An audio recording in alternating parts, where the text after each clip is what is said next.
Next, I'd like to introduce tonight's speakers. Craig Warmbold is a journalist, announcer, freelance writer, and a well-known Beaver Dam area personality. Formerly, he was Director of Operations and News Director for Good Karma Brands in Beaver Dam. He did a splendid job of moderating last year's panel discussion, and we are thrilled to have him back in that role tonight. So thank you, Craig. Thank you. Craig will be interviewing Pardeep Kaleka. As a first-generation immigrant from India, Pardeep has spent more than 25 years working in the fields of law enforcement, education, and social services, as well as assisting hate crime survivors across the United States with recovery. He has also engaged in numerous crisis response coalition building efforts across ethnic, racial, and religious differences. Shortly after the death of his father at the Sikh temple in Oak Creek, Wisconsin, he co-founded Serve to Unite, an organization nationally recognized for bridging school and community groups on violence prevention.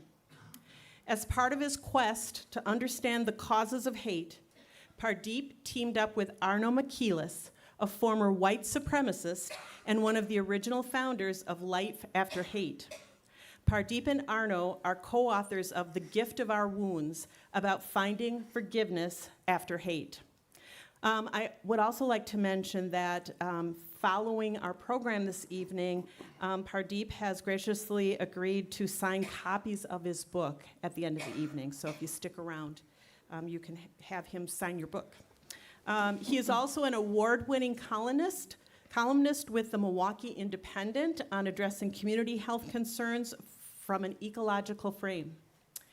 Pardeep serves with Parents for Peace, working to off-ramp at-risk youth and men entangled in violent ideologies. He sits on numerous local and national boards dedicated to mental health access, equity concerns, community strengthening and resilience, violence deterrence, and hate prevention. Finally, before we begin, we would like to have a moment of silence in memory of the 7 individuals who died as a result of the shooting at the Sikh temple in Oak Creek. So.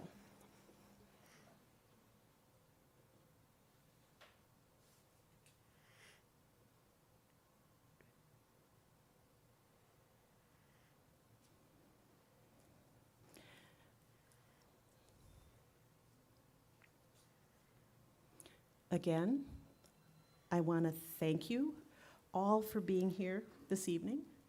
And now I will turn the mic over to Craig. Well, thank you very much, Bobby. We do appreciate that. How about a round of applause for Bobby and the AAUW?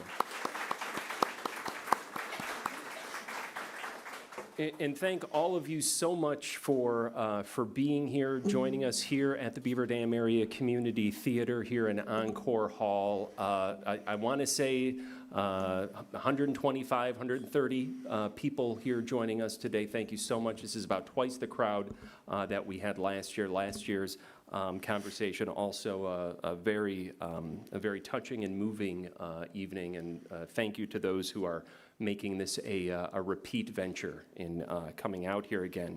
And really just thank all of you, whether you're here in the Beaver Dam Area Community Theater with us, or if you're out there watching on dailydodge.com right now, just thank you for coming out and putting that unity in community on this International Day of Peace. Thank you. It really does mean a lot to me, and I'm sure our guest here this evening, Pardeep, would say the same thing. Now, coming up through the course of the program this evening, we are going to give the audience an opportunity to ask some questions. Many of the people in this room have had an opportunity to read Pardeep and Arno Michaelis' book, The Gift of Our Wounds. And if you have not, that's okay too. We're going to want to hear from you. We're looking forward to an opportunity a little bit later to have some breakout sessions, some small group breakout sessions. So those of you that are joining us by video, we'll ask you to be patient for that few minutes that we're doing that. And there's also going to be an opportunity for some silent reflection to think about some of the things that we're doing. But of course, we want to hear from our special guest here this evening. In his own words, thank you very much for joining us here, Pardeep Singh Kaleka. Thank you so much, Greg, and thank you so much for having me. I've been here for the last few days and feel like I'm really been surrounded by family and friends. So I know Bobby went on with that intro, but I think and sometimes I feel embarrassed with all of that. But I think the most important thing that we can remember about each other is that we're all friends. And if there's somebody who's unable to ask a question, I think let's be friends on LinkedIn, let's be friends on Facebook or Instagram, and let's remain friends. So thank you so much for the hospitality. I've really been surrounded by just love and grace. It's great to be here. Pardeep and I became friends on LinkedIn just in the last few hours, so it could happen to anyone.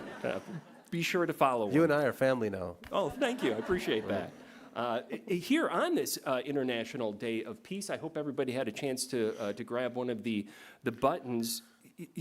As we begin this conversation, knowing about what you've been through in your life and where it's brought you, the many people in attendance here that have read the book, The Gift of Our Wounds, what does it mean to you to be speaking to an audience here in a small city in Wisconsin, but also being joined by others on the World Wide Web? What does it mean to be speaking to an audience on an International Day of Peace? And what does an International Day of Peace mean to the child of someone who was killed in a hate crime? And what does an International Day of Peace mean to society in 2023? You're going to get a lot of rapid fire questions like this from me today. All good. I think I can handle it. Thanks. It means everything. I mean, it means, right, there's 7 people who lost their lives, and we all understand that when we see something that happens to communities and when we see suffering, we respond with our hearts.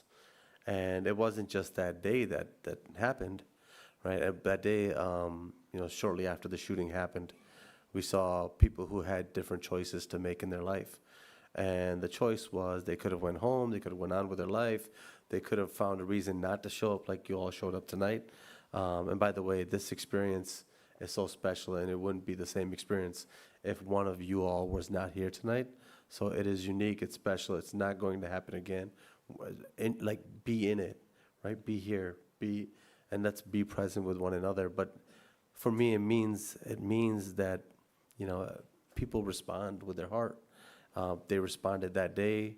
They had the choice to go home, go on with their life, and they redirected and they showed up to the temple. And that day, people didn't know kind of how to handle it. This was 2012, the summer of 2012, and I hate to say that now these kinds of crimes are happening over and over again at such a high rate. But at that time, that was the deadliest hate crime committed in a place of worship by an affiliated white supremacist in nearly 50 years, since 4 little girls endured the impact of a bomb intended for Dr. Martin Luther King Jr. And we know, all of you all know, that we have come a long way in this country. The Civil Rights Act of 64, 65, Voting Rights Act.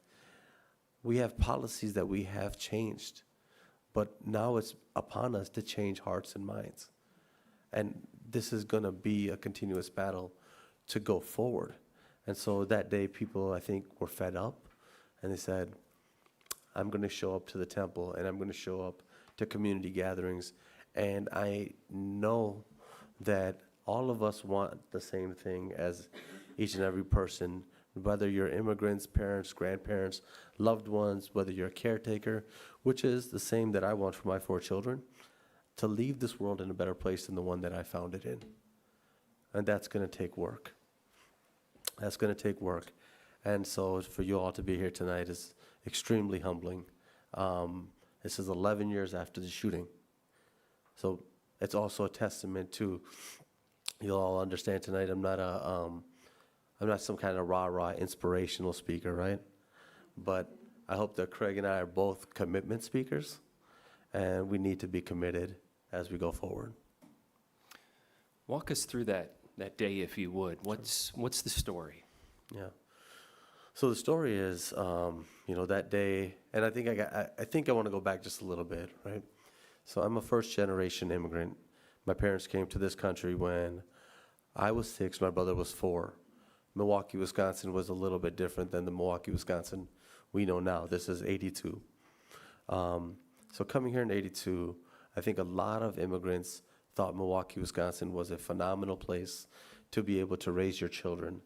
There were a lot of jobs, especially automotive jobs or blue-collar jobs, that were available to a lot of people. And I see a lot of people shaking their heads, yes, right? We know Milwaukee, Wisconsin, 70s, 80s is different than the Milwaukee, Wisconsin we know now. But shortly after we arrived, there was a sort of employment or manufacturing exodus that happened with jobs leaving Milwaukee, Wisconsin. And as that happened, simultaneously we saw other policies being enacted or put into place, and that created this recipe of what Milwaukee would become, and ultimately some of the negativity. Growing up, I was extremely appreciative. I watched my parents work and struggle, and I think that this is something that I see a lot of immigrants when they come to America. That wasn't something that was just unique upon us. This is something that a lot of immigrants, when they come over to a place, they are so appreciative of just the opportunity. There's no promise, really. The promise is really the opportunity, and I saw them embrace that. And, for me, by the time that the shooting happened, my mother and father had achieved kind of what it meant, bless you, what it meant to kind of have this American dream come into fruition, right? We lived a middle-class lifestyle. I was a teacher by that time. I was a former law enforcement officer and became a teacher working with at-risk youth. Essentially, we achieved what we, I think, set out to achieve, and it felt like somebody said, this American dream wasn't promised to people like you. And I feel like a lot of people are having that same feeling, and it becomes upon us to say, no, really, like, it does. And so that day, when that happened, it was normal sunny summer Sunday morning. I was taking my kids to Sunday school. Luckily, my daughter forgot a notebook at the house, and that is what made us about 10 minutes too late to be inside the Gurdwara at the time. Now, I think that I'm a strong, brave person, but I'm glad that that happened, that I didn't need to wrestle with the emotions of, could I save my 4-year-old and my 6-year-old from a white supremacist gunman who was going to kill everybody that he saw? No parent ever wants to face that. So we got there about 10 minutes too late. My mother and father were inside the temple at the time. My mother was able to find a hiding spot inside of a closet, and she stayed there. I was talking to her on the phone, and she was whispering, and you can hear some of the 911 calls, the dispatch calls, all of that. Just a super chaotic time. And by the end of the day, I would find out that my father was one of the people who was killed by Wade Michael Page that day. 6 others lost their lives.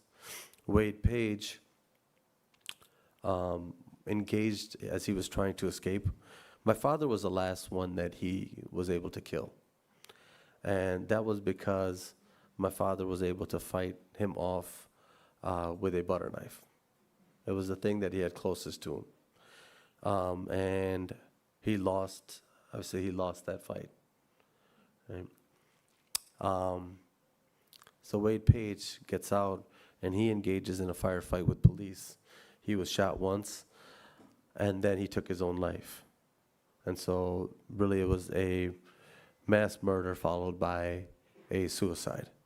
And then it really became upon us to say, how are we going to respond? And a lot of times, I think we were talking about, God's will and something we called hukum, but other religions called it other things. And I never mean to say that God, Allah, Rabb, means to harm anybody that's a good person, right? Not bad people either. But within this, it became our own sort of testament of will of what are we going to do? How are we going to respond, right, to a person?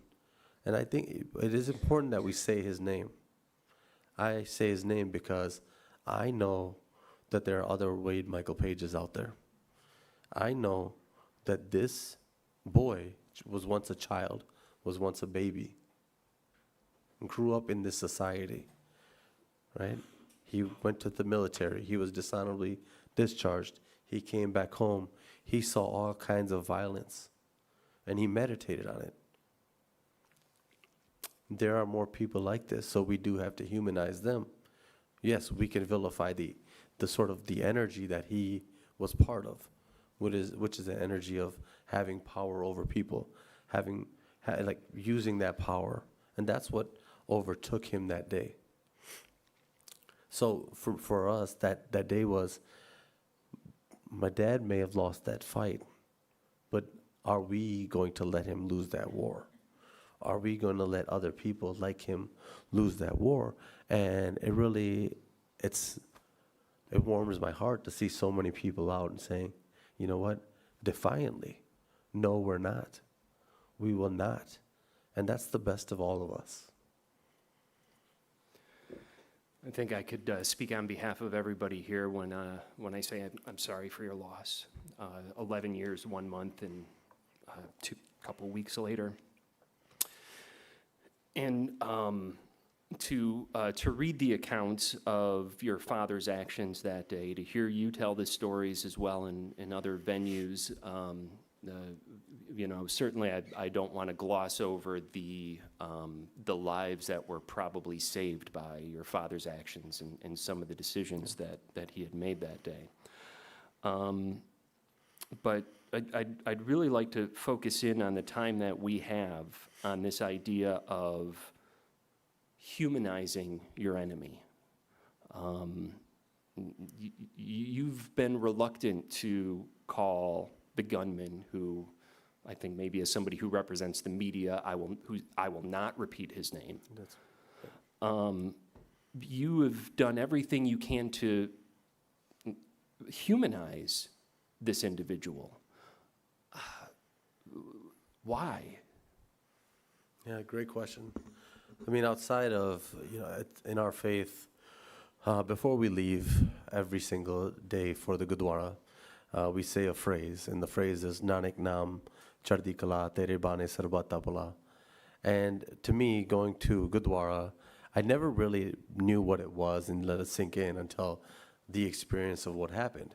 And what it basically says in translation is, in Nanak's name, in God's name, we shall be relentlessly optimistic and work for the peace and prosperity of all mankind. And we really had to ask ourselves, if that is the case, if he is a human being, are we going to violate our faith? Are we going to go against our principles of who we are because of an evil that he did or that he represented, right? And as I started to kind of come back and think about it, it wasn't like people understand forgiveness as forgetting or just getting over, or it took a very long time for me to kind of get to a place where I could genuinely say, hey, if Wade Michael Page was sitting here, I would talk to him just like I would talk to anybody else. I would try to nurture the best out of him. Because I think if we overly vilify people, right, And we do have a habit of doing this where we see somebody and we say that person personifies the worst or the best, right? We give less credit to a system that exists that we need to do something about. So I think, in a way, vilifying people too much exonerates the system. It takes away from what we should be doing. Because, again, this person was a person that grew up in the United States of America. He was ex-military, right? He was dishonorably discharged. He watched a shooting happen in Columbine, Colorado, which was his hometown. So as I started to look at all of those things, I started to ask myself, if I was another person who was looking to do something to some people, what would I want to be known as? Would I want the compassion, or would I want the vilification? Believe it or not, a lot of these young men who do this want the vilification. So we end up serving their purpose of saying, yes, vilify me, call me a monster. But at the end of the day, what can we do about monsters besides lock them up or kill them, right? And then we had to say, well, no, we have to be better than that. We have to be better than them. And I would say that I've read lots of manifestos. I've worked with people who are openly hateful towards, Jews, gays, lesbians, blacks, people who even support diversity, right? There's some people who are glamorizing certain shooters. To date, I have never seen anybody glamorize Wade Page. And that is because the response overwhelmed the act of misery. People came together and continue to come together. So this right here, what you're doing, where you're showing up to, prevents the next one from happening, because it says evil was not going to win at the end of the day. With an explanation like that, it leads us, I think, naturally into the title of the book that you had written with a white supremacist, former white supremacist, The Gift of Our Wounds. To tie that title into this idea of humanity. Yeah, and we were struggling with what the name of this was going to be, and we went through all kinds of names. You all know publishers can be funny, but the one thing that kind of kept coming back from all of this, as we traveled, as we spoke to people, where people would share with us what they had been through. That was the best part of it, right? Sometimes Arno and I would be able to share and say, hey, like, here's what we went through, and all of a sudden, I was abused as a child. I was sexually abused. I was, like, all of these, and I'm like, and we would ask them, like, how are you doing now? How did you process that? And so lots of times the conversations afterwards would last for like 2-3 hours. We were working with students in high schools, and the first high school we went to, I believe, was Cudahy High School. And it just organically happened. 2 kids had committed suicide, and the principal came up to us. Phenomenal principal. I get why he did this. It was Principal Hager. He came up to us and said, Pardeep and Arno, we cannot talk about the elephant in the room, which are these 2 suicides. And like a week before we were supposed to go on, again, there was another suicide. So you got 3 suicides in a school year.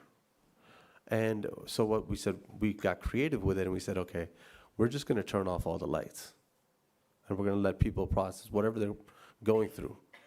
And when it all went quiet and we had our moment of silence, you heard crying, you heard emotions.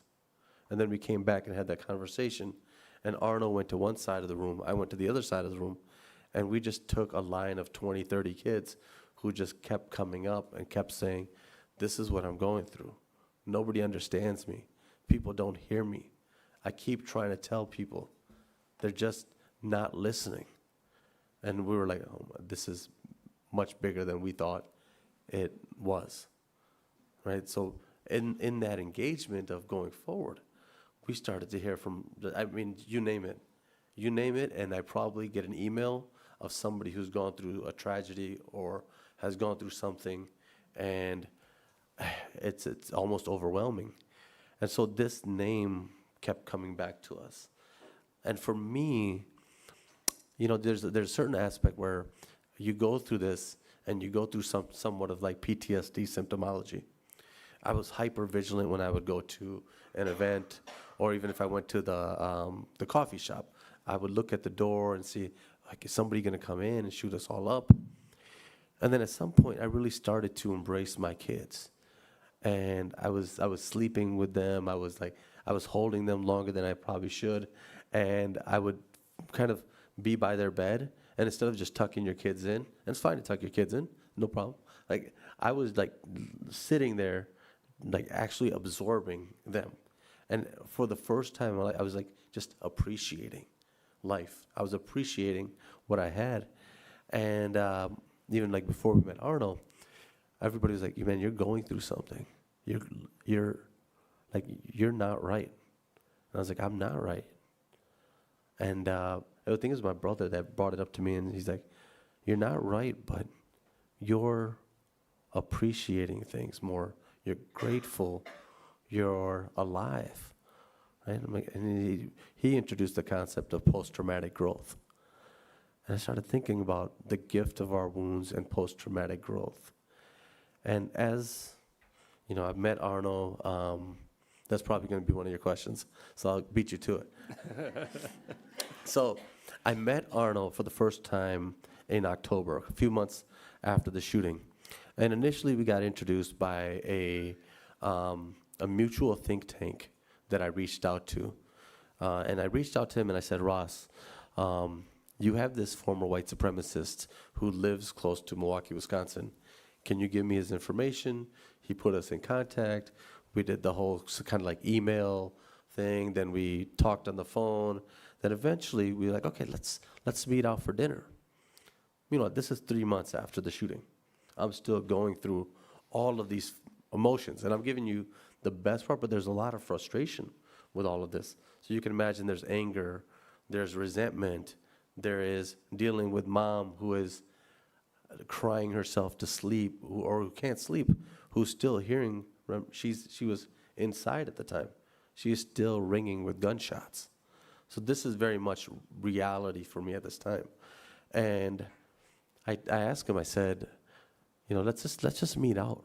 Let's meet somewhere, because I'm kind of sick of this whole, like, let's meet up in person.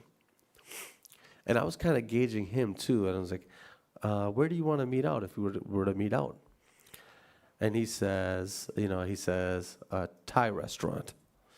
And we've been talking a little bit about, we've been talking about spicy food a little bit. And in my mind, it brought me some relief, because I was like, okay, white people can barely handle spicy food. Right? He must be right, good now. So that pushed me forward, right? It's like, okay, just go forward, fight against this fear that you naturally fear, like you naturally feel. So I'm fighting against this fear, going forward, and eventually we meet out at the restaurant. I see him, I Google him, I know what he looks like. He's got tattoos all over, kind of a big guy. I'm big, but he's taller, bigger, more tattooed. So I guess you can say he's a person of color with all of his tattoos.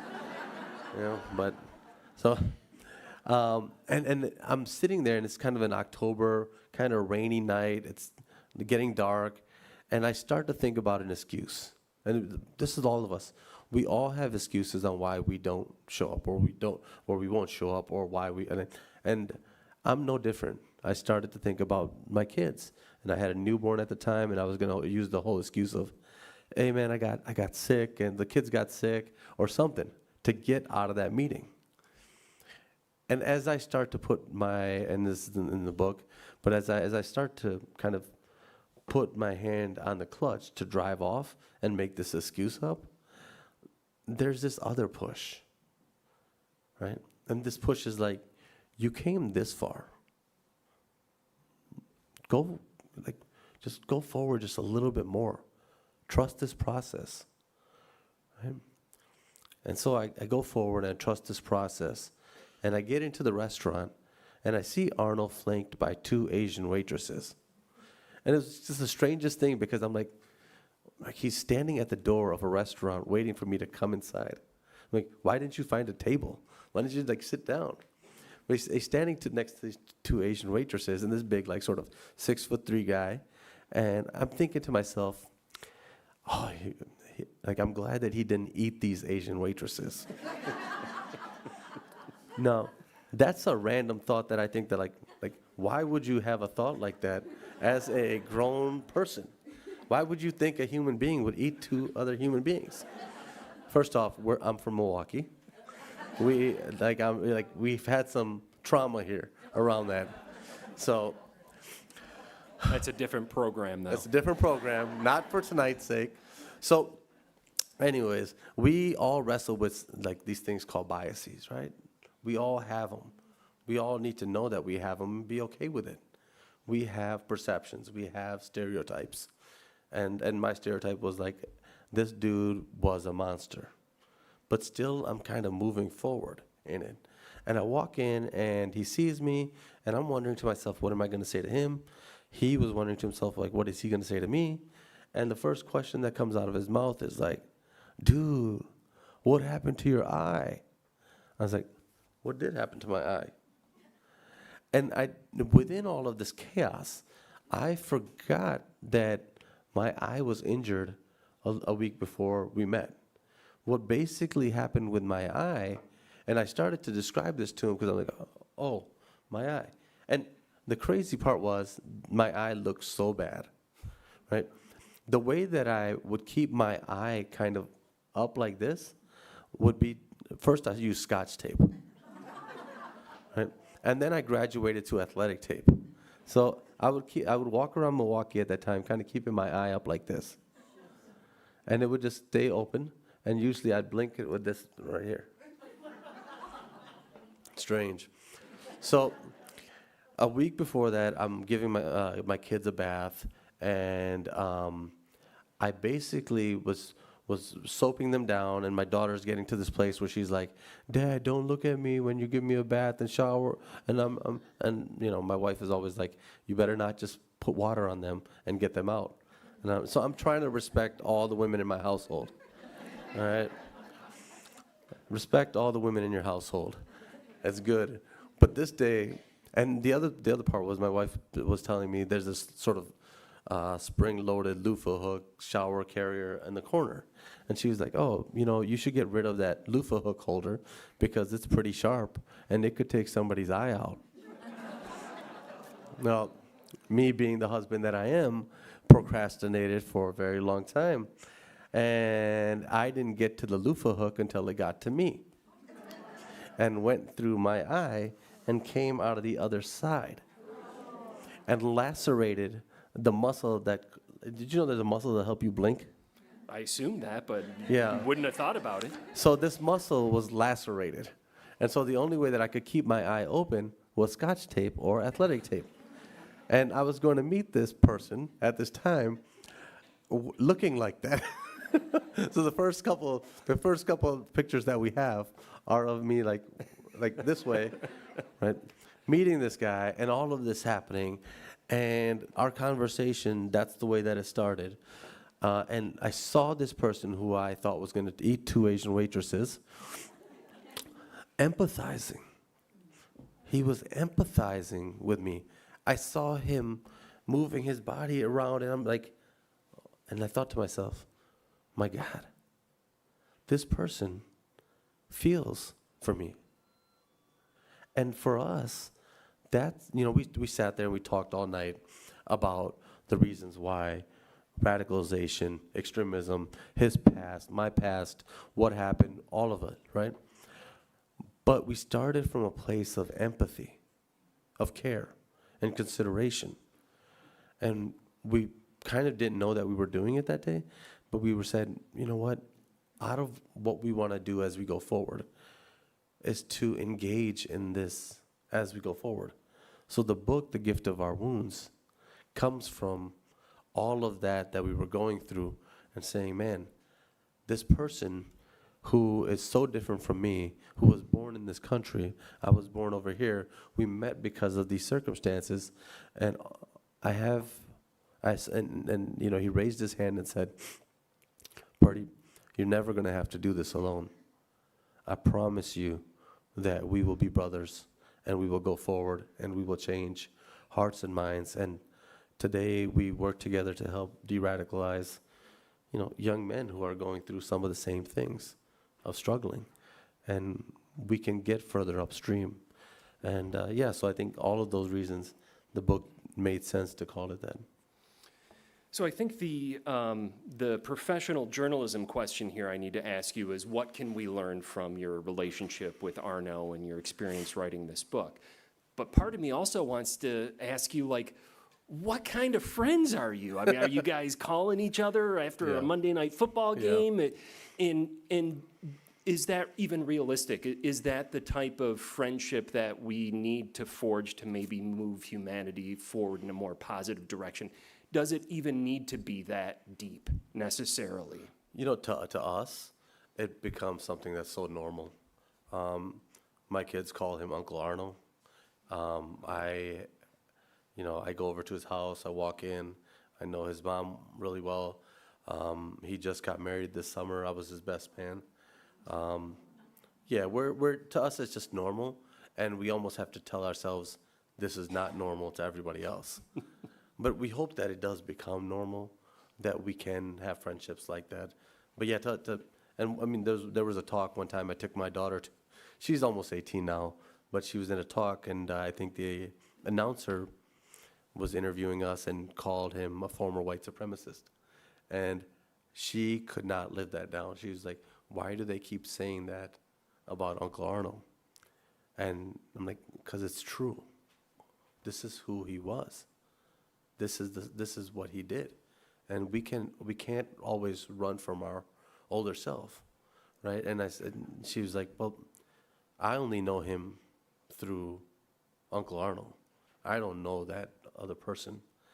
And I told her, I said, there was a long time where Arno ran from his old self and didn't go back and reconcile what he had done wrong. And he has to do that. We all have to do that. We can't just say, well, what time is going to heal those wounds, because there's people out there that he did influence that are still, his music is still out there. He's gotten people who have said, hey, do you want to show up to a concert in Europe to play the old music to help recruit people? And this is recent, right? So he has said, I need to atone for that in an intentional manner. So how do you rectify this? How are you able to come to terms with such a terrible loss, Arno's connection to this terrible loss, and what is it that we're able to take away from your experience that we could apply here with that individual we know who is not somebody who we would consider to be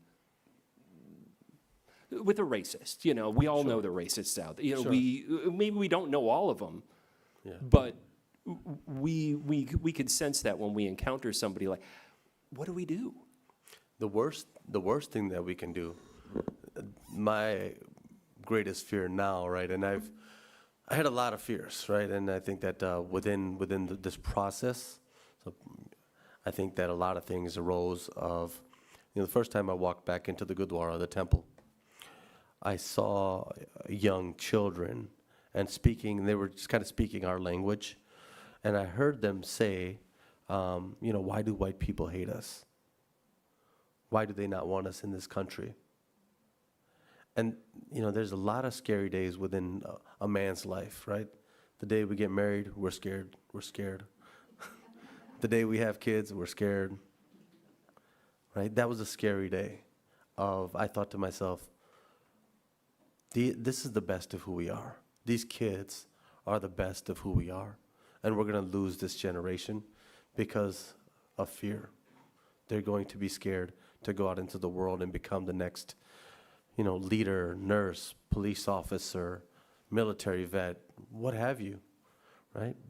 And over time, I just started to, that was part of the reason why I did what I did as well. It wasn't completely just about, meeting Arno and then also having, kind of having conversations with him and going out and doing the speaking thing. For me, I saw that there was really no heroes that we have that look like us. I grew up admiring a lot of heroes that didn't match my skin complexion, nor religion, nor ethnicity. And I said, if you don't do it, if you're not brave enough to go talk to these individuals and embody that, then how can you expect these kids to go do it? How can you expect the kids to go out there and deal with the society where they think is, there's white supremacy all over? And so, selfishly, it was very much about those kids and the voices that I heard and saying, you know what, for us, maybe forgiveness is about freedom. It's about the ability to be vengeful in a very compassionate way. And for us, for all of you, the worst thing we can do is to leave out of here and say, there's nothing that I can do because Pardeep's story is so out there, right? That's the worst. I am no different from you all. I am no different. I am the same as everyone that's here, right? I would even say that there are people in this room that are much braver than I am. The only thing is the right circumstances happened, the right people saw inspiration in the story and invited, us to be here and to be able to speak. And so there's something that you all can do. Go out and have that conversation with the person that you disagree with. And whether that be political, whether that be ideological, whether that be because of a family grievance or a friendship grievance, there are people in this world that only you all can reach because they will never talk to a Pardeep Singh Kaleka, right? But they will talk to you. So each one of you, the mission is to go out and really go ahead and I'm not saying you have to agree with them. I'm not saying that, but we do need to have those relationships back. And it may not be the same relationship as before because it may not be able to go back to that place. But let's at least have that relationship. And that's what I'll ask you all to do, of not exactly the enemy, but the person that you kind of, and you may have somebody in your mind right now of like, hey, that friendship didn't work out or that family relationship didn't work out, but I know Pardeep will not be able to talk with them, but I can. And I can at least help them understand. I don't have to correct the narrative, but maybe I can make them feel heard. I can make them maybe even understand how their feelings may be getting weaponized. Something like that.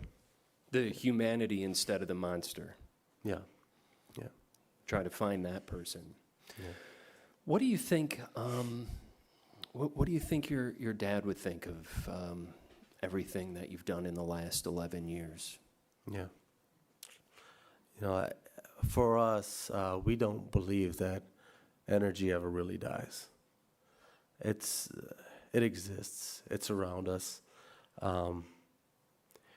People ask me a lot of times, and I'll explain in this way.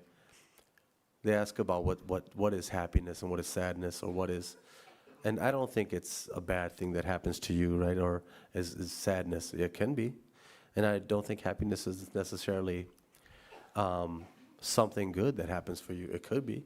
I could win the lottery and be very happy. Sure. I could go through something bad and be like, oh man, that sucked. But happiness and sadness are sort of a state of being where you can see what is destined for you, uniquely you. Every one of us has something we call, and I called it earlier, I said hook 'em, God's will, right? Everybody has something destined for you. And happiness is a state of being where you can see what is destined for you. You can get out of your comfort zone and say, hey, this is on me right here. Nobody else is going to do this, right? I think sadness is sometimes being so closed off to see the clues of where you need to be and who you need to be. Pardeep, it has been an amazing opportunity to be able to share these moments with you here and hear your story. Thank you. Thank you. The program is going to continue. We want to hear more from our friends here, our neighbors in the audience. We are going to bring to a conclusion this segment. But after a few minutes of personal reflection, we're going to field questions from those in the audience here at the Beaver Dam Area Community Theater. Then after that Q&A, there will be a breakout session with small group discussion, followed by a summary of that discussion with the designated leader of each of those small groups. For those of you on the live stream at dailydodge.com, we do want to thank our friends again over at dailydodge.com for live streaming this evening. Please be patient, and we'll be back after this transition with a little bit more of this program. But for now, a couple moments of personal reflection, and I believe Annette will have some instructions for you as well.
Our thanks to the good, generosity of the good folks here at the Beaver Dam Area Community Theater. We do want to thank them, along with dailydodge.com and numerous other people, Beaver Dam Community Library. Obviously, the American Association of University Women do appreciate the wonderful turnout that we've received tonight.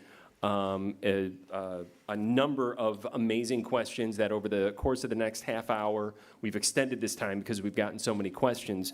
I want to be able to get to as many of these as possible. I've kind of grouped some of these because thematically they're the same.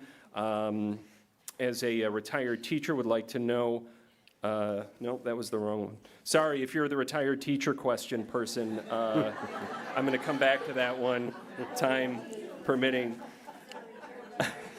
I've gotten my stacks confused. We have a lot of retired teachers here. A lot of retired teachers here, I feel.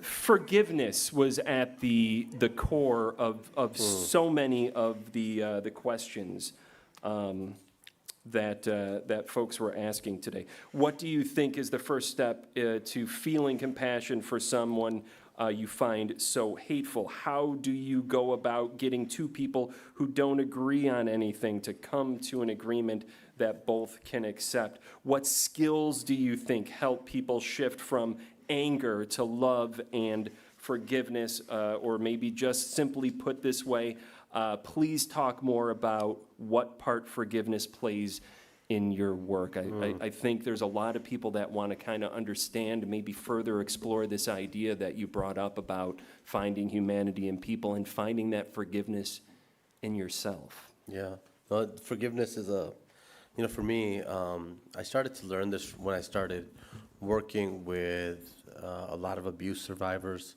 and people who have gone through their own struggles in life. And forgiveness is something, it's not something that we can prescribe to anybody else. And it's not something that I can say, hey, you know what, take some of this and take some of this and take some of this. And all of a sudden you'll be able to forgive whatever, like whoever, right? But I can, and especially working with sexual abuse survivors, when I started to hear about what their intimate journeys and what that looked like and how it affected everything in their life, relationships that they've gone through, just their whole spirit. So I can't prescribe forgiveness. I can tell you about my particular journey, and I get to, and I'm honored to. That was mine, but I can't say that forgiveness is sort of, for me, a reclamation of who you should have been. Or who, it's a process that you engage in to find yourself. And who exactly starts that? Is it a single situation or incident, or a plethora of things that happen within your life? Or is it even predated from your lifetime? So we have something called what's known as generational trauma. And generational trauma was a term coined by Dr. Joy DeGruy a long time ago, who wrote this book called PTSD, Post-Traumatic Slave Disorder. And she was one of the early sort of researchers who said, hey, this trauma is jumping from generation to generation. It's biological. It is in the DNA of the next child, right? It's the hypervigilance and all these other things are showing up. People thought that she was kind of a pseudoscience quack. Until now, researchers are like, oh, you know what? Generational trauma. And it actually exists. So when we think about forgiveness, and we think about Native Americans, and we think about the whole Native American I'm going to not get this quote right, but when we think about 7 generations, we think about all of that's happened to those generations. And if you are the person who engages in the process of reclamation of your life, you not only healed 7 generations before, but you heal 7 generations coming forward. But at some point, you have to be that person, and it is very difficult to be that person that says, I am going to stop a cycle of abuse or violence or negativity or ills. And so for me, forgiveness is really about that, of having the courage to come back to reclaiming who you should be and not letting that other person or that circumstance or the situation or whatever that evil is win at the end of the day and say, here's this gift for my children's children's children as you all go forward, that you're not going to be burdened with what I was burdened with. I think this next question may be a good follow-up to that answer. You stated that it is up to us to change hearts and minds, and we actually talked about this briefly during the break. Changing hearts and minds, where do we begin? It seems so many hearts and minds enjoy vilification. Yeah, I think we begin with ourselves. We begin with ourselves, but we don't end there. There is a lot of things, and I think we referenced to it a little bit earlier, but within the foundation of this country. I think there was another question that I kind of read on hate and the state of hate. And the more that I get kind of into this work, you realize how like the many faces and the ways that it shows up. So we start with ourselves, but we don't stop with ourselves, and we start to move to our immediate circle, and then we start to, whether we exist in systems that we can cause, like have that change. I got a really good question today. I was doing a panel with Muslim filmmakers, and there's this documentary called Stranger at the Gate. I don't know if anybody's heard of it, but it's a worthwhile watch. Basically, a white supremacist was going to attack a masjid, and he was ex-military, same type of situation. And the kindness of people who came outside to see what this person was about halted his attack and created a sense of curiosity.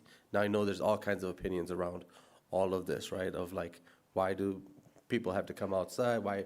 And just so we were kind of discussing that panel and discussing kind of the role that vilification has played on Muslims, especially post 9/11, and how documentary filmmaking can really tell stories in a deep way. And one of the questions that was posed was, well, what if we don't have all of these ills? What if we don't? And I was like, I haven't, like, I'm so used to dealing with having problems. What if we didn't have all of these problems? What if we solved it? And we were like, okay, you know what? I see the humanity in you, and you see the humanity in me, and we see each other with value and with worth, and I said, then we would have fulfilled what we need to fulfill in this lifetime. Marilyn was kind of up here, and she was talking about, Marilyn, where you at? Yeah, raise your hand. There you go. Marilyn was talking about the beauty of diversity that she grew up in. And she was so thankful for it, right? You're like, I'm grateful for all of the diversity that I was around. And we were like, yeah, isn't it beautiful? Right? And we all know, we were discussing this, Jeremiah, we were all discussing this, like, Allah, God, whatever we call Rabb, was so strong that, they could have created us all to be the same. They could have said, everybody looked the same. Everybody's going to be the same skin color. Everybody's going to be like, all of this is the same, sameness. But God created diversity so that it can challenge our consciousness and say, hey, can you see it now? Can you see connection now? Can you see it in the person who is your enemy, who you want to vilify, who you want to say, like, hey, you know what? I have nothing similar to that person. That's our test. And if we get to that in our lifetime here, right, we would actually start to fulfill many of our faiths and what they actually were promised for. The scriptures were striving towards. But instead, we get stuck in sort of the infancy of what we are and who we are, right? And I think that's, to have a connected world, we would have more consciousness. We wouldn't have such a mindset of, I will succeed when that other person fails. We would not look at ourselves and say, hey, I am worth something when I do this, or when I achieve this, when I'm this smart, or when I get this tenure, or when I get this. You would just start to look at yourself with eyes of worth and say, no, I'm already good. And we would do that for everybody. So lack of comparative worth, the ability to see God in each other, a higher consciousness, we would vibrate at just a different level. And yeah, so. That was the hearts and minds question. Similar question, more focused though on the system side of things. I think when we talked about changing the system, when you had talked about that earlier, you had spoken about hearts and minds, but you said this is the question as written, you said we need to change the system that creates white supremacy. How? How do you think we can do that? So I'm going to say something that's going to be a little bit political, all right? I'm going to say something about, and you're going to be like, okay. So I've had these conversations around guns, right? And thinking about legislation, and I think that I'm going to speak about it from this perspective. We have 8 billion people in the world right now. We have a growing population in the United States. We have 300 million plus firearms, guns.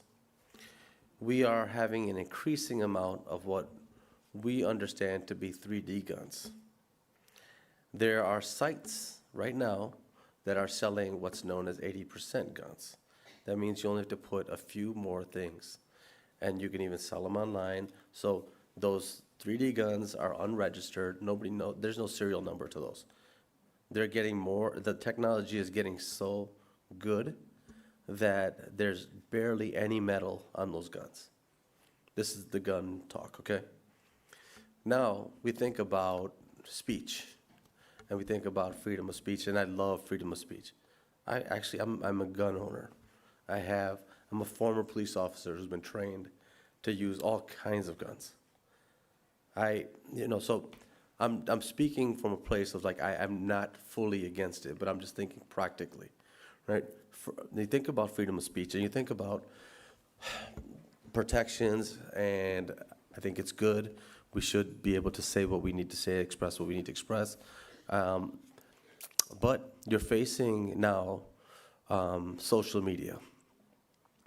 And when the framers of the Constitution came out with the First Amendment and Second Amendment, what were we dealing with? We were dealing with communication that, Marilyn would send a letter to somebody else, to Michael, and how long would it take? It would take a month, right, to get there. How fast does media move now? If you emailed Michael, how fast is it going to get there? If you said his breath stinks, it doesn't stink, right? You wouldn't even be able to take it back. Right? Maybe you catch that horse and say, hey, I don't want to say that. Right? That's media now. Now you think about when we've had the Second Amendment. When the consciousness around the Second Amendment was, right, protection and all of this. What were we shooting? How was the firepower? It would take me a minute to load a gun and shoot from over there, and I would barely be accurate. That was the firepower. We are heading to a very dangerous place. And we have seen an escalation in hate crimes, something called mass casualty crimes, right? When there's more than one victim or there's a bunch of victims, we're seeing an incredible escalation in all of that. Because right now, you have media of mass destruction, right? Or you have weapons of mass destruction, all meeting each other, right? We have weapons of mass rejection online. Somebody can feel really rejected in the convenience of their own house and take it out on people. We're practically in a very dangerous place. That's policy-wise. So for me, all I know how to do is change hearts and minds, or affect hearts and minds, and tell somebody not to do that. But I would say at the same time, we really need to create protections, red flag laws, something, to be able to equip and say, hey, when this person is in crisis, somebody has to take that firearm away from them. Somebody has to do something. Three very different questions here, but I'm going to read them. Maybe the answer is similar in some of the cases. I'll rattle all three of these off just back to back to back. How are the others from your temple doing since the shooting? I think that's something we all want to know. Are your children feeling accepted and appreciated in our society? And then this one, how does your wife feel about your purpose with Arno? Yeah, all great questions. And thank you for asking about our family and community. I reluctantly say our family, I say our family, but I reluctantly say our community. We're doing good. The congregation has grown. People are coming back. You remember that scary day that I was telling you about when I walked back into the temple and I saw those kids kind of saying, like, why do they hate us? Many of those kids have grown. Some of them are 20, 22. You know, some of them have gone into the military. Many of them have gone on to become nurses. So they're achieving and they're getting out into the world. My daughter was 6 at the time of the shooting. She is nearly 18 now, but at the 10th anniversary, she reminded me of something super important. And this kind of goes back to the wife question, and Arno and I working together. She comes up to me and she says, "Dad," and she's a brilliant writer. She's won all kinds of awards, and she's a brilliant poet. She comes up to me and she's like, "Dad, at the 10th year anniversary, I want to read a poem that I've written to Wade Michael Page." And I was like, And I think that we as parents, we do things with, I think there's nobody that has more faith than parents. Because I think we do things and we want to encourage our kids, but we don't know the destiny, and sometimes we're not even going to make it there with them, right? We push them out into the world and they make it there themselves, but we have faith. And so I had to have, I couldn't be a hypocrite. I had to have faith in her. And we get to there's thousands of people there, and I call her to the stage. And, the governor's there, every single elected official, they're all in front of the Sikh temple. I think, Jeremiah, you were probably there. Were you at the, yeah. And she gets up, and she is brilliant. Our kids are brilliant. They're so much smart. Sometimes I'm like, man, if we're always like, I hope that kids can get as smart as us. We need to go back and become as curious as them, right? We need to be like them. She gets up there and she starts to talk, and she's saying this beautiful, eloquent, spoken word that she's memorized. And at the end of it, she directly says to Wade Page, "You didn't hate me. You hated yourself." And at that point, I was like, she's right. She's right. And she didn't take that hate in. She wasn't absorbed nor consumed. And a huge weight came off of my shoulders. And since then, I've been able to freely speak, because I know that the good people of the world are winning, and we will win. And this moral arc, right, it bends to the good. But I see a lot of people with a lot of strength that are continually bending that moral arc. And we all do this together. So, I said earlier, I hate to say our community. This is our community too. This is our people, right? And yeah, my wife, she's really good with Arno. Arno comes over every once in a while. He's still kind of quirky and strange himself. So I think we just get used to that, and we're okay with it. A couple questions in here about recommended reading, studying, things to listen to help, foster this idea of forgiveness, but also about the Sikh faith and how to live that out. Yeah, I mean, there's this great book by Pardeep Singh Kaleka called The Gift of Our Wounds. No, I'm just kidding. You should all read it. How many people here read the book, by the way? Oh, my goodness. Wow. That is Wow, that is 60, the high, 70% of the room? That's the highest percentage of a room yeah. Awesome. So that's great. Yeah, so I think other resources, I honestly, I like to read things that go into a lot of introspection. I have a book, what's the name of the book? Oh, my goodness, I recommend this one all the time. But it teaches about social and emotional growth for children. And a friend of mine, Cheryl Kendall, she was the illustrator of it. I cannot think about it right now. But I think and then really, like, I recommend it to a lot of families that I have who sit around the dinner table not really knowing what to talk about with their loved ones. And it raises prompts and it asks open-ended questions. Can I email this list to somebody? Like, Post it on Facebook maybe, or Facebook page, yeah. or LinkedIn? Yeah, Facebook page. Email You it got to Okay, Anita. Okay, She'll get Anita, it I to got you. I'll email that book and then. Perfect. And there's other really good books on forgiveness. There's a resource if you all want to use this resource.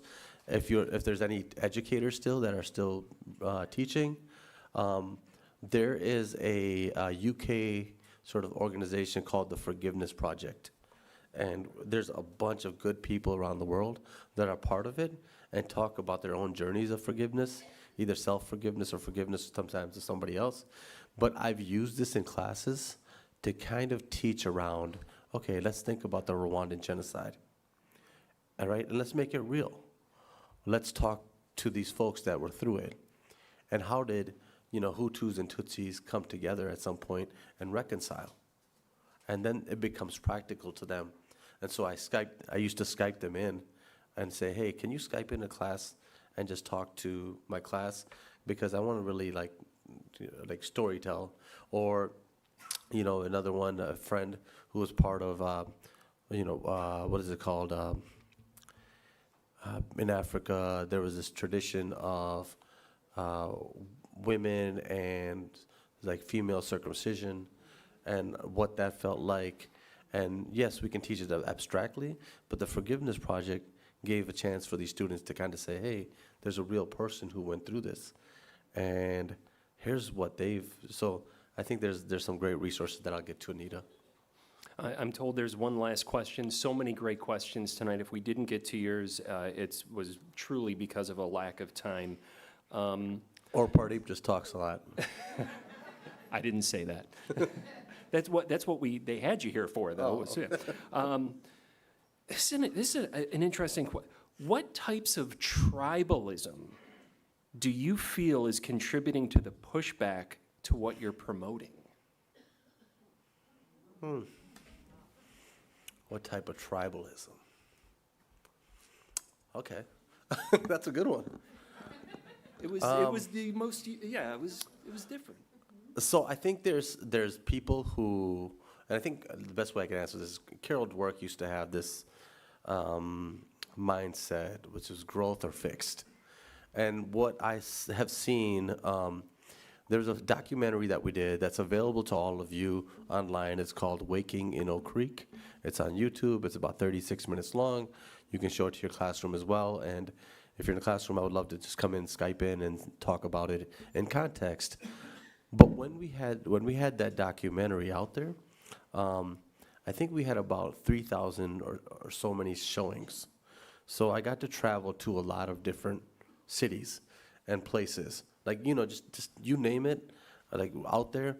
And one of the biggest issues that we always saw, right? You would always ask the community, what's the big issue here in this community? What's the big issue here in this community? Almost universally, right, was demographic shift. The neighborhood is getting blacker. The neighborhood is getting browner. The neighborhood is getting Mexicaner. I know it's not, but it's like, the neighborhood is changing. And I'm uncomfortable with that.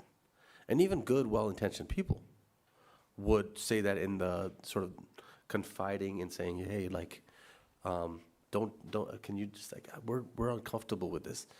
We've, or like there'd be like a Hindu mandir or like a mosque or something that was being built and people would be kind of protesting it. Maybe not out, but like kind of like, is our neighborhood changing? And so I think the tribalism that I see is the same tribalism that I think has been going on for a while, is there is a spirit of fear around preservation and what preservation looks like. And then there's this other spirit of like the fear of not, like the fear of saying, you know what, if we don't move forward, if we don't go forward, how are we not fulfilling our, like what we're meant to fulfill, right? And I would see this in, I'll give you a concrete, like I had one particular town in Boston, close to Boston, and they were, so we had a whole crowd, and we had the people that were like the naysayers, right? Which I would call they wanted to keep their emblem, which was a Bible, and had crosses and things like that. So they were the preservationists, right? And then there was the, we want to be inclusive. We want to welcome other people, and we fear that somewhat of who we are doesn't welcome other people, right? And so you had them kind of like, and so at the end of it, I'm like, Arno and I was like, so what's the solution? How do we fix this? And we came up with and said, okay, you know what? Some of this rhetoric is around who built this town. This was an old historic town there. I mean, there's no fast food restaurants. Like sort of like, it was a nice town, right? It's still a nice town. But we're like, how do you fix this? Okay, next election that's going to happen, because everybody cares about the election, right? That same mandir that you all are protesting, that some people are protesting, and other people are like, you know what, we want those people here. The next election that's going to happen is going to take place in that place. You're going to get to know who's inside. They're going to engage in the civic process, and they're going to also build this country just as your forefathers have built this country. And we're all going to continually build this country together. And so they did it, right? They did it and had the next election in that place. And people who were kind of in that place and like, I don't know, it's just such a scary world. I have to hang around with my own people. I can't get out to those people because, you know what, they won't accept me. Those people had to do the same thing. They had to get uncomfortable, right, inside the mandir. And so did the people outside of it, say, okay, well, I want to vote. Yep, sure, right. You do want to vote. So I think having strategies like that to say, hey, how do we get everybody uncomfortable and meeting one another? And even if we disagree on certain things, can we agree that, and for us, the anchor has really been, can we agree that everybody should at least be safe? Can we at least agree upon that? I get it. You guys are not agreeing on, Palestine, Israel. I get it. But in this country, can we agree that, you know what, Muslims and Jews should be safe in their places of worship? Oh, we can. Okay, cool. Let's work on that, and then we'll work on, geopolitical things. First steps first. Yeah, as it those were. next steps are easy, right? Right, yeah. Well, I think there's something that, we're all realizing is that, if we haven't realized already, that it's not going to be easy. Yeah, well put, well put. But that's why it's important for people to get together and have conversations. And that's what we're asking our guests here at the Beaver Dam Area Community Theater to do, to meet in some small groups, to have those conversations. Each of these small groups has a designated leader, and Annette is going to give you the details about that. Yeah, I'm sure we'll agree that both Pardeep and Craig have inspired us to have lively conversations, and the sooner the better. So it's going to be a little difficult logistically because we have a lot of people here. We're really happy about that. We did put some blue tape along the way to kind of designate an area where you might gather together, preferably 8 to 10 people in a group, and you can just pull yourselves together in a little circle for about 10, 15 minutes, And we have some assigned breakout leaders who will lead you in the discussion, and breakout leaders, there can be 1 or 2 people as breakout leaders in each group, depending upon how many are needed. So let's talk.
Groups. There were 10 small groups.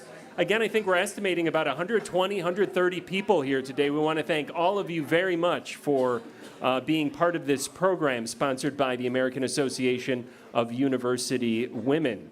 Of those 10 breakout groups, with respect to the time, we want to hear from some of those representatives of some of the breakout groups. It's my understanding that all of the notes that are taken are going to be posted on the City of Beaver Dam website.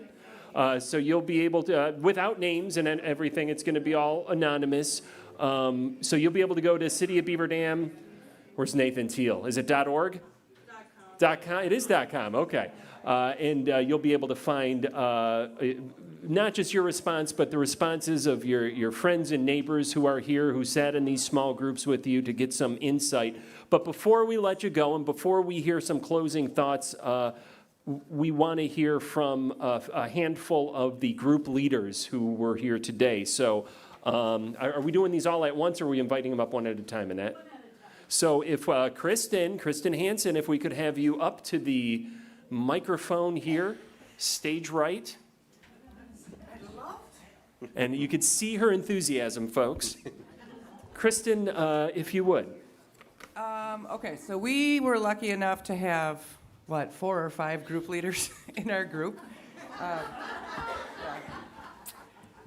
So I don't know how I ended up here, but at any rate, we had a great group, and we had I think, really healthy, wonderful conversation, which is what this night is all about.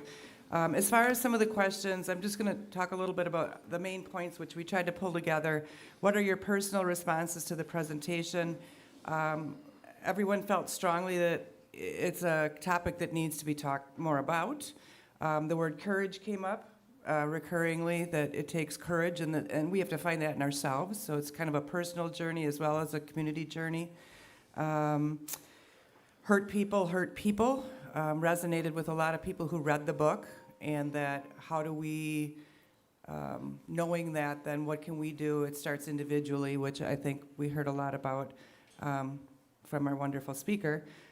Vilification was something that was brought up a lot, like that whole, and the getting even mentality. We kind of brought up what that looks like with social media and how easy it is to vilify individuals and groups, and on and on and on. How do we envision unity and community?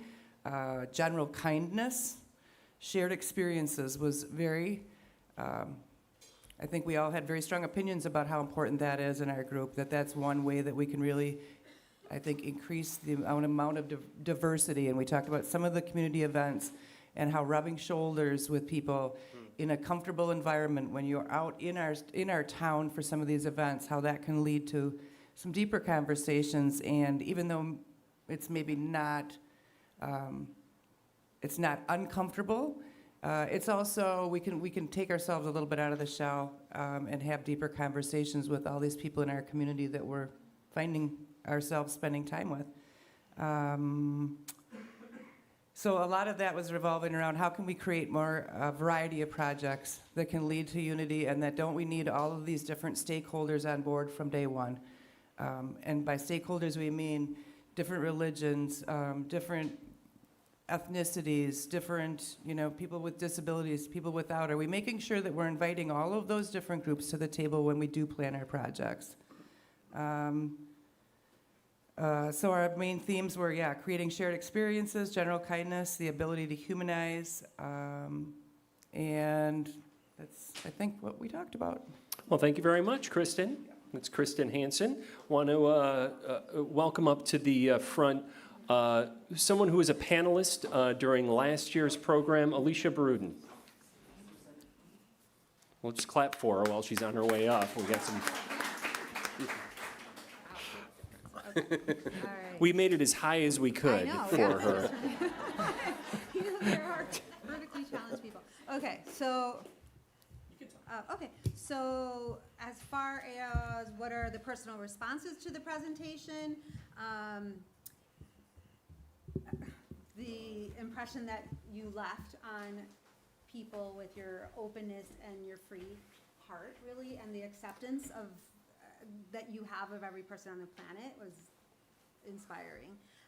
There was conversation that some folks wish that Arno could be here, and there was discussion around how could, someone was lost to how Arno could have gotten to where he was.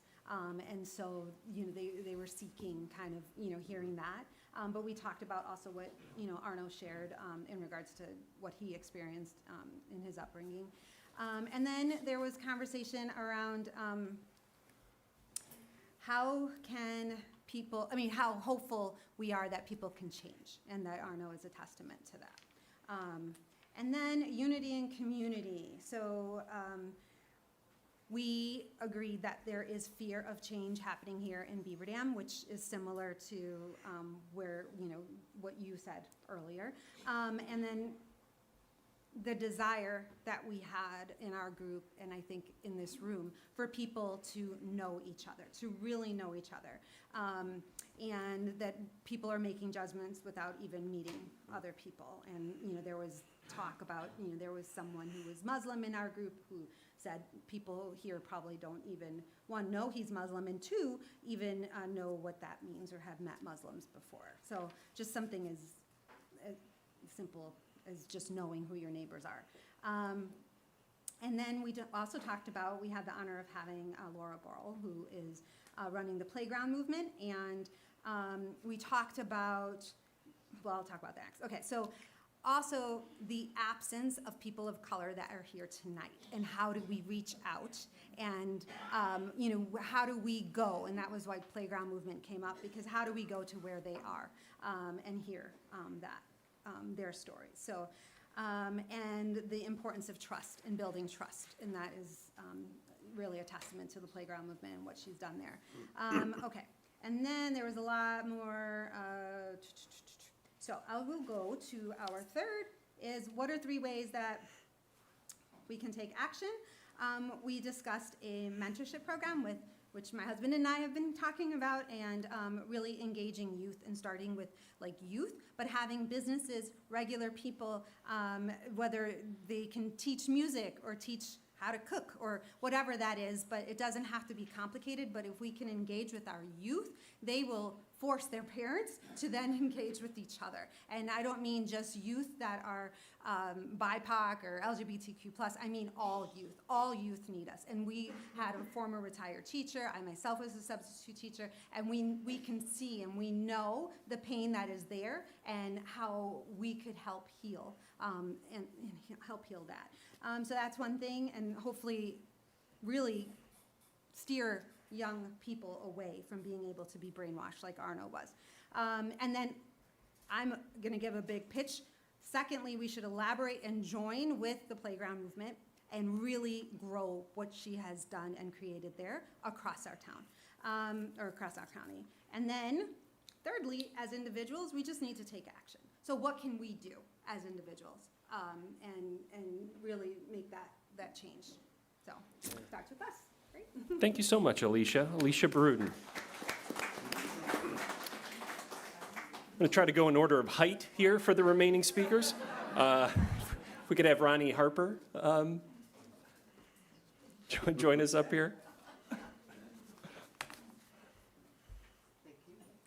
Does that work okay for you? Well, I think I might just try to adjust it.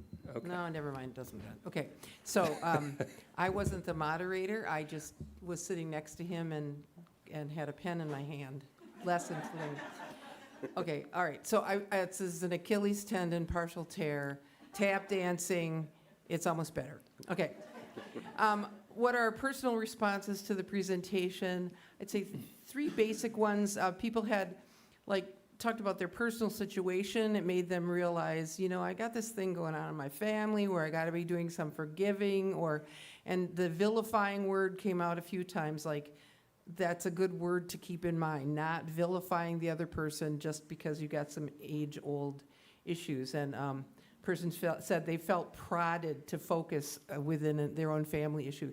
Then on the flip side of it, somebody said that having grown up in a culture that was a background of an urban diversity, that it feels like, and this was from a person of some decades, that our country is growing more into a culture of hate.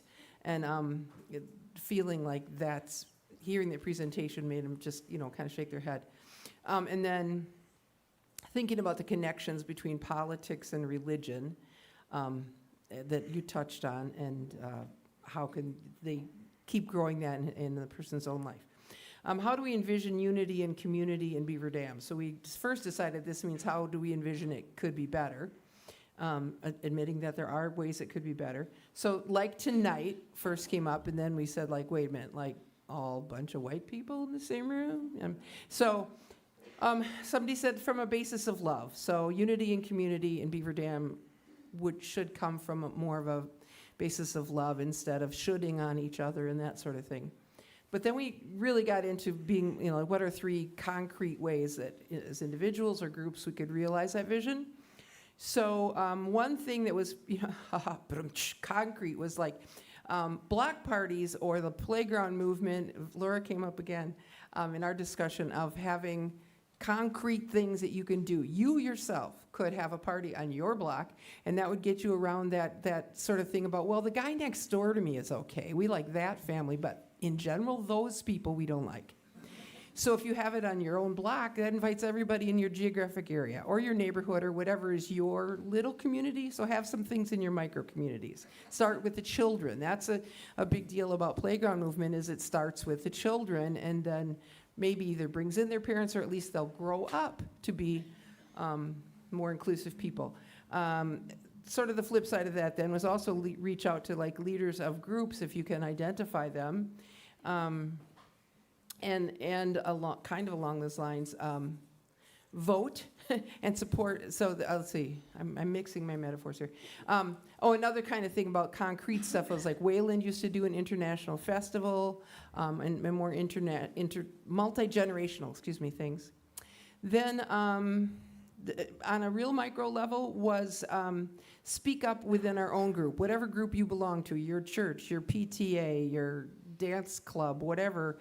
When you hear other people say something that is disagreeable, stop them, call and say, like, call them on it, but in a way that's respectful, and where are you coming from with that? And catch yourself using labels. If you're saying those people or whatever, really catch yourself vilifying and using labels. And then one other concrete thing is everybody should attend the Spanish-speaking film that's coming up in a few weeks. So somebody here, we hope, can tell us about that. Because that would be people like this going to, to learn about something else instead of just expecting other people to come in and help us understand them. Excellent. Thank you so much. Ronnie Harper. And next we'd like to invite up Nathan Teal, who's a city administrator here in the city of Beaver Dam. We applauded for everyone. We got to applaud for the city administrator. I don't know about that. But, just to summarize, the personal response to the presentation was that we've gotten away from knowing our neighbors and just surprised by our oblivion. We recognized there was a little bit of a lack of diversity even in this audience. And one thought that stood out was that it's in the wounds that gave opportunity to heal. And really I appreciated your story with regard to your eye, and that you had a wound that opened up an opportunity for empathy to be felt. And so what do we want more of is the getting rid of this side of town, no longer using that expression. And so the concrete ways, and also this idea of coming to share versus I'm here to help. And so what were the ways, the systems, the habits that we came up with? Introducing ourselves to others, creating habits of that, and listening. Volunteering and serving together, and creating opportunities to volunteer and serve together, experimenting with location and making places ours, and then finally, identifying leaders, informal and formal, and involving them in the planning. We felt that those kind of four systems or habits, if we could apply those, we would be making an organic difference in our community. Excellent. Some great administrating there. Finally, we'd like to welcome Emily Shire up to give a report on her breakout session. Emily?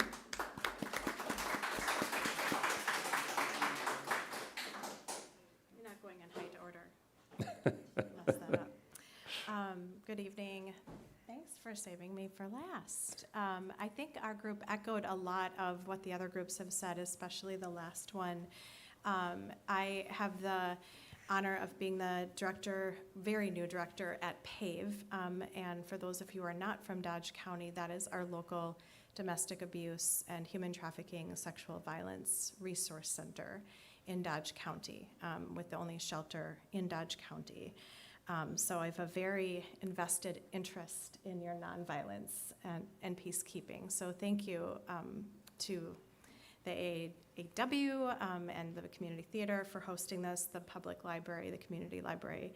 Our group was half and half folks from Janesville. You've been, according to your book, once or twice, I believe. Oh, yeah. But yeah. There's some good folks in Janesville. There are some good folks, and they they came to our resource in Beaver Dam this evening to gain some ideas and participate in this event, which is amazing. It means we got the word out and they heard about it. And one of the people in our group shared a recent experience where some flyers were distributed in a particular neighborhood in Janesville from the Aryan Nation. And so we did our charge, Craig. We did follow Annette's guidelines for what we needed to respond to, but we did spend some extra time with those folks just problem solving and coming up with some creative ideas of ways that they might not amplify the group that was spreading hate, not try to fight it or combat it, but to maybe match it and to speak up. To reach out to the folks that receive those flyers and let them know that they disagree and that they have intention of being welcoming and warm. So thank you to that group from Janesville who traveled all the way up here to Beaver Dam to be with us tonight. That's awesome. So our group in its entirety, and Patrick was also a group facilitator in our group, thanks to Patrick.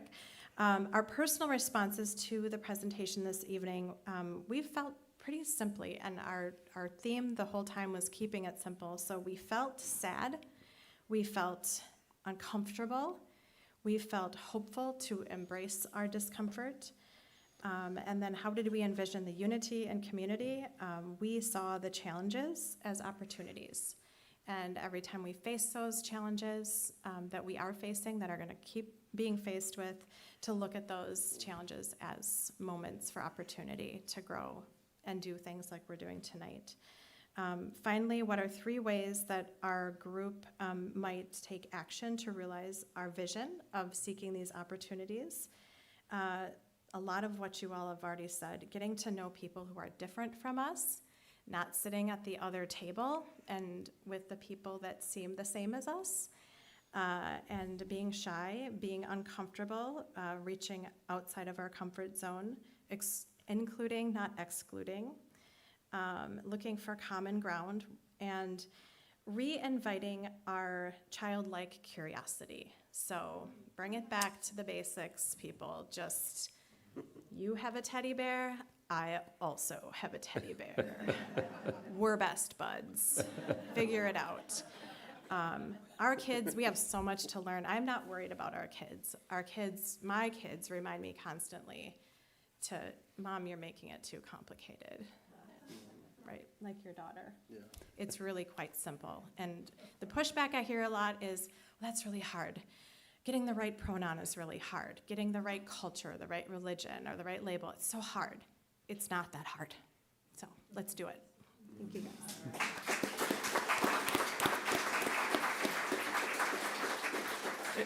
And we'd like to thank all of you group leaders. I'd like to thank the group leaders again who came up: Kristen Hansen, Alicia Baruden, Ronnie Harper, Nathan Teal, Emily Shire. A lot of resonance of some words that we heard during the course of the evening, Pardeep. We heard the words forgiveness, hearts and minds. We heard articulations of things like vilifying the villain empowers the villain. At least I feel like that was what my takeaway was from a lot of the things that we heard tonight. Micro communities, healing. What are your takeaways from tonight, and your final thoughts that you could leave us with? Yeah, thank you so much, and I can't thank you all for the work that you all have done, the work that you continue to do. I have earshotted so many conversations that I was just extremely grateful and happy that you personalized it, you took it in, and you made it about yourselves, your community, what you want to do as you go forward. Regarding the community healing, I was kind of hearing, not in our town, an organization that I kind of work for, got its start in Billings, Montana. And in Billings, Montana, small town America, there was this growing sort of white supremacist organization that was terrorizing this town. And at some point, and I'm shortening this story up, but they threw a rock into a Jewish family's house. The rock went through the window, landed on the bed of a child. Now the child was not there, luckily, but they could have hurt the child really badly. And the community started to know that this terrorizing and all of this was going too far. And so their idea was to say, okay, you know what, we're all Jewish now. We are all going to take a picture of a menorah and put it in all of our windows to communally tell this group that hate has no place here. And there was actions like that were committed over and over and over and over again. And that commitment to communal, like sort of healing, saying, hey, if one community is harmed, all communities are harmed. If it's the Muslim community, we're all Muslims. If it's the Christian community, we're all Christians. If it's the black community, we're all black. If it's a white community, we're all white. Like nobody is alone in this.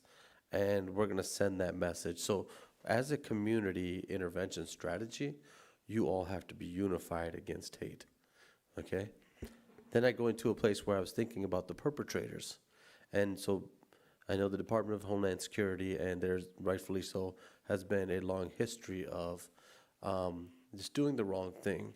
They're trying to correct that, and so I do a lot of work with them around these individuals who are getting into the wrong crowd. If you know of somebody who is getting into a dangerous place, or like they're getting into a known organization, or they're overly sympathizing with it, and you're worried about them meeting people, in the middle of the woods or at a church or somewhere else, right? I'm going to give you the number. We will take on this case. We will do an intake, and I will probably refer the case, and we'll work with them. But the number, if you're worried about somebody and they're getting really far into this, toll-free number, it's a confidential number, but it's 1-844-49-PEACE. Everything will be kept confidential. We'll work with their family, we'll work with their parents, caretakers. Sometimes we're getting diversions from schools and all kinds of things. And there's ways to do that work too. So now you know the community work, you can all respond as a community.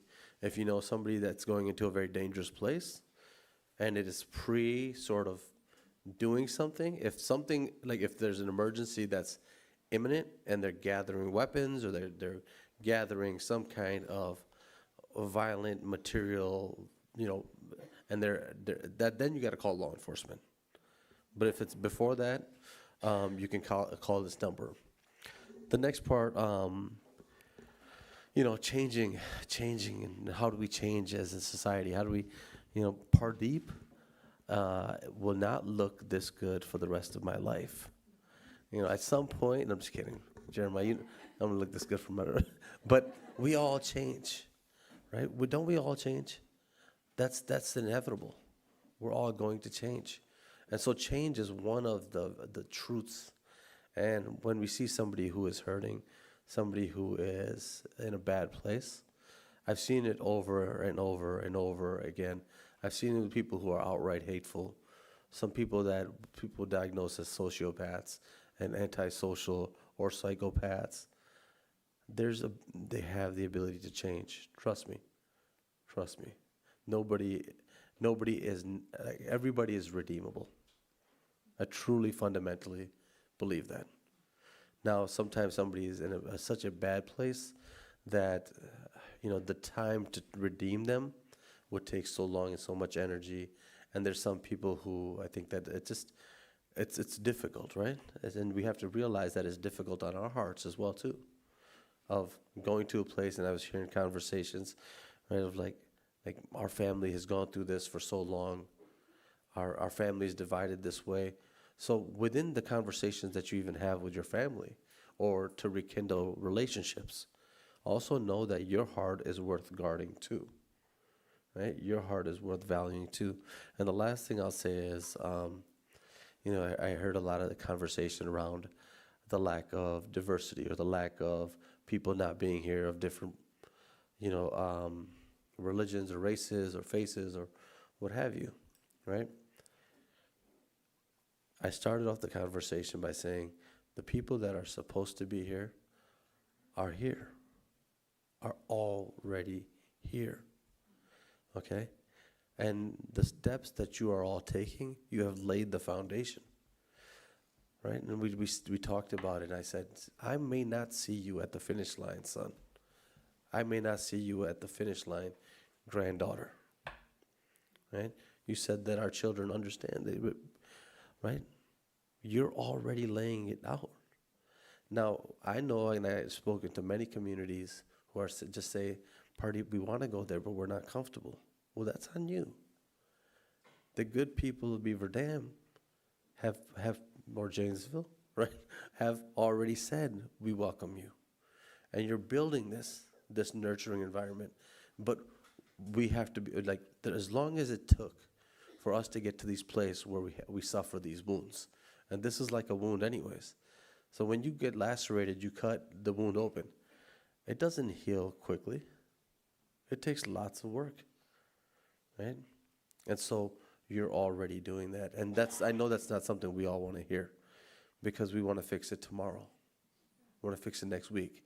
And there's an immediacy, right? There's we can't wait that long, Pardeep. We can't wait 500 years for this country to look like it's supposed to look. 400 years. We can't wait that long, right? And if you're up here saying, hey, it takes 3 times as long to heal a wound than well, you know what? That's all of us acting in that immediacy and saying, you know what? We need to do this quicker. For the sake of our future generations, rest upon this. But I think you also need to pat yourself on the back and say, hey, we're doing this work. And we have done this work. Right? We have been doing this work for a very long time. Some of you have been involved in this work for a very long time. So give yourself credit, give yourself grace, give yourself compassion. Because if you can't do that for yourself, you're not going to be able to do that for everybody else. And so you're doing it. The people that I see around are the people that are supposed to be here. Right? People of color will come. Beaver Dam will get diverse. It will happen, right? Organically, but they'll also know and look back and say, thank you for doing what you all have done, right? And imagining this future, which you will not see, right? Thank you.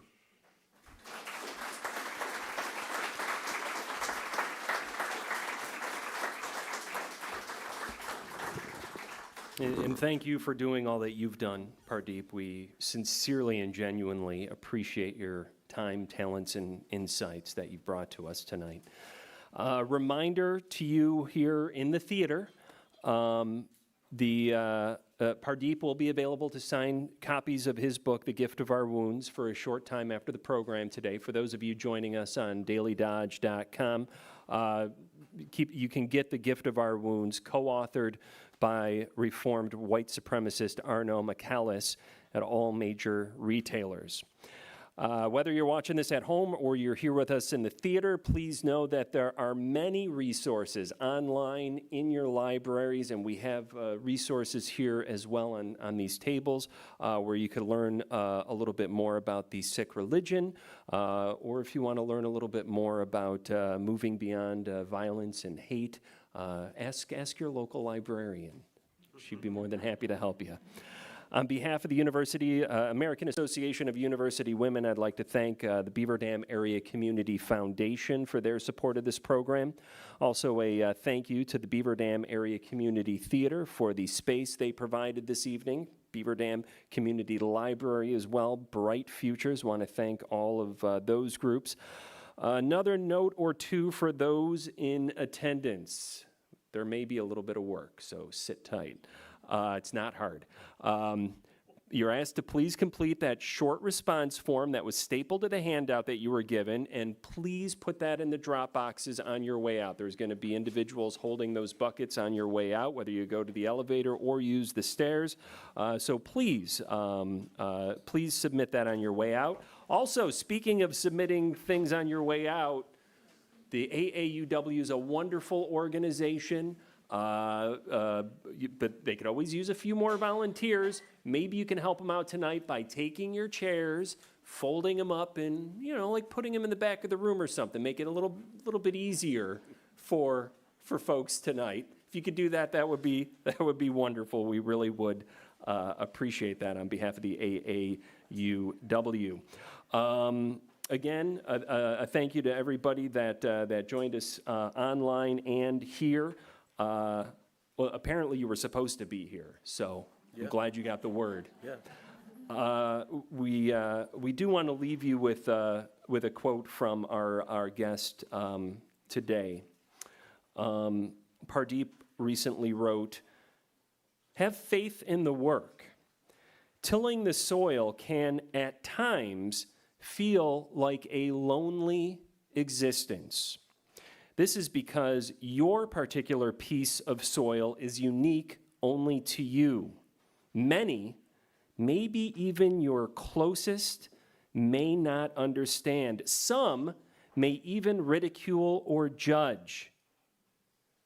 Till anyway, and have faith." Have a good night, folks. Thanks for coming out. Thank you to Pardeep.